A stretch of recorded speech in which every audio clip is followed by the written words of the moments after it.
MDH biryani મસાલા, પારંપરિક બિરયાનીનો અસલી સ્વાદ।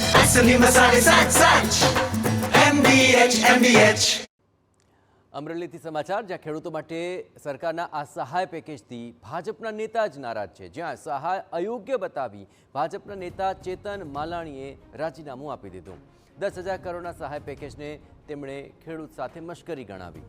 ખેડૂતો સાથે સરકારે અન્યાય કર્યો હોવાનો પણ આક્ષેપ લગાવી દીધો। સાવરકુંડલાના પૂર્વ મહામંત્રી એપીએમસીના ડાયરેક્ટર છે ચેતન માલાણી।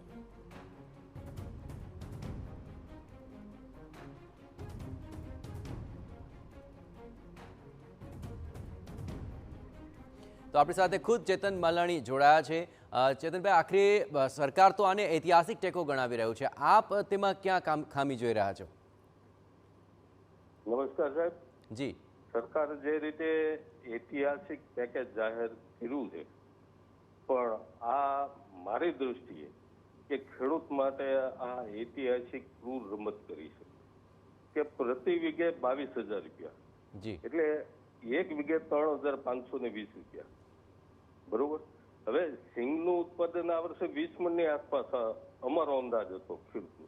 હું એક ખેડૂતનો દીકરો છું, એટલે 20 મણ લેખે 1,452 રૂપિયા સરકાર ટેકાના ભાવે ખરીદી કરવાની, 30,000ની આસપાસ ભાવ થયા, તો એને 10% મુજબ સરકારે આ 3,520 ચૂકવવાનું કર્યું છે। ખરેખર આ એક ખેડૂતો સાથે અન્યાય છે। ખુદ સરકાર સ્વીકારે છે કે 80%થી 100% સુધી ખેડૂતોને નુકસાન થયું, તો એનું સામાન્ય 50% તો વળતર ખેડૂતોને આપવું જોઈએ ને, પ્રતિ વીઘે 10,000। આ 3,520 રૂપિયા આપી એક ખેડૂતો સાથે ક્રૂર મજાક કરી છે। બિલકુલ ચેતનભાઈ, આમ તો પ્રતિ હેક્ટરે 22,000 રૂપિયા સહાયની વાત છે, તો વીઘે તો એ ઘણી જ ઓછી રકમ થઈ જશે, પરંતુ આપની દ્રષ્ટિએ આ ટેકો કેટલો હોવો જોઈતો હતો?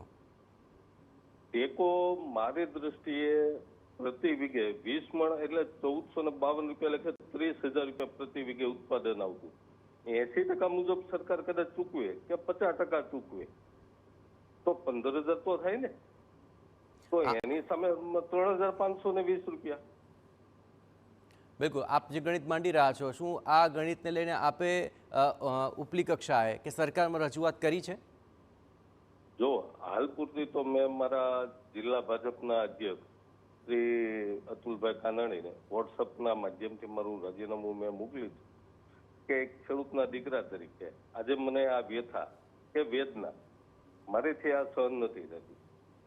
જ્યાં અમારે રવિ પાકમાં, શિયાળુ પાક, ડુંગળીનું વાવેતર મારા વિસ્તારમાં ખૂબ મોટું છે, તો એમાં પણ હું તમને કહું, જે ખેડૂતો માર્કેટ યાર્ડમાં વેચાણ કર્યું એને મળ્યું, પણ એ કમોસમી વરસાદથી ખેડૂતોના ખેતરમાં પડેલા ઢગલા એ સાવ નાશ થયા। મેં પોતે આજે 15 વીઘાની ડુંગળીમાં મેં હળ માર્યું, રોટાવેટર મારી દીધું। જી બિલકુલ, જે ખેડૂતોએ સીધું ડિહાઇડ્રેશન કારખાને વેચાણ કર્યું એને નથી મળ્યું, જે ખેડૂતોએ ખેડી નાખ્યું એને નહીં, માત્ર વેચાણ કર્યું એની સાથે।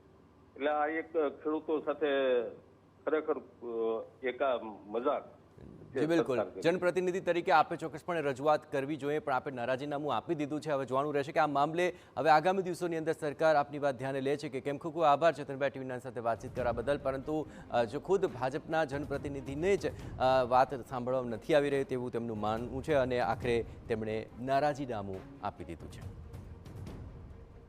MDH કિચન કિંગ મસાલા રસોડામાં હોય તો આપણે કાંઈ પણ બનાવી શકીએ છીએ। રીંગણાનો ઓળો, બટેટા ફુલાવર, ભીંડી મસાલા અને બીજું ઘણું બધું। MDH